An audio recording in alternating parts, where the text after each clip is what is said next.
دوستانو یو قاری په مدرسه کې د یو ماشوم هلک سره جنسي زیاتې کړې ده. دغه واقعیت چې نن یې در سره شریکوم د ډیره دردونکي او یو افسوسناکه واقعه ده چې په پنجاب کې رامخته شوې ده. دغه ټوله واقعه در سره شریکوم. ویډیو را سره تر اخره پورې وګورئ. کوم ملګري چې زموږ په چینل کې نوي دي او زموږ چینل یې نه سبسکرایب کړی نو مهرباني وکړئ زموږ چینل در سره سبسکرایب کړئ او خوا کې ورسره د ټلۍ نشان ووهئ چې داسې معلوماتي ویډیوګانې درته په اسانه در ورسي.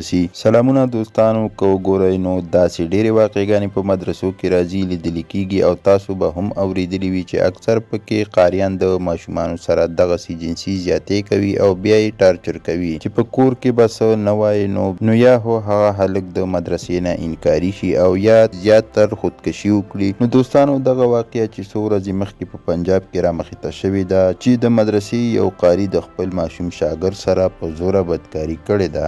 د قاري خلاف FIR شوی دی، پولیس یې نیولی او جیل ته لیږلی شوی دی. هلک سوشل میډیا ته په خپل بیان کې ویلي دي چې دغه قاري په زه د ډېر وخت نه تنګولم. یو ورځ زه په مدرسه کې ناست وم، سبق مې وویلو چې ما پسې بل شاګرد راولېږو چې زه ورغلم نو اول یې ما ته وویل چې ما ته زور شروع کړه او چې ما ورته په خپو زور کولو نو بیا یې راته د سر وویل چې سر مې ورته زور کولو نو بیا یې ما سره د غلط کار کولو کوشش وکړو. نو ما چې ترې د تښتېدو کوشش وکړو نو زه یې ونیولم او په زور یې رانه کپړې وویستې او ما سره یې دغه غلط کار وکړو. او د هغې نه بعد چې زه کله کور ته راغلم نو زه مدرسې ته نه تلم نو بیا ما کور کې حل وویل. نو د قاري خلاف مو FIR درج کړو. قاري پولیس یې نیولی دی. دوستانو حکومت له پکار دی چې له داسې کسانو مخنیوی وکړي او داسې قسمه قاریانو ته سخته سزا ورکړي چې د عبرت یو نشان جوړ شي او دوی لا د انصاف میلاو شي، ځکه چې نن سبا په ډیرو مدرسو کې قاریان د ماشومانو سره دغسې ناروا کارونه کوي. نو حکومت باید داسې قاریانو ته یو سخته قانوني سزا مقرر کړي او پلارانو ته هم پکار دی چې خپل بچي د شپې په مدرسه کې نه پرېږدي، ځکه چې داسې ډیر بې ضمیره قاریان په معاشره کې ژوند کوي. نو دوستانو دا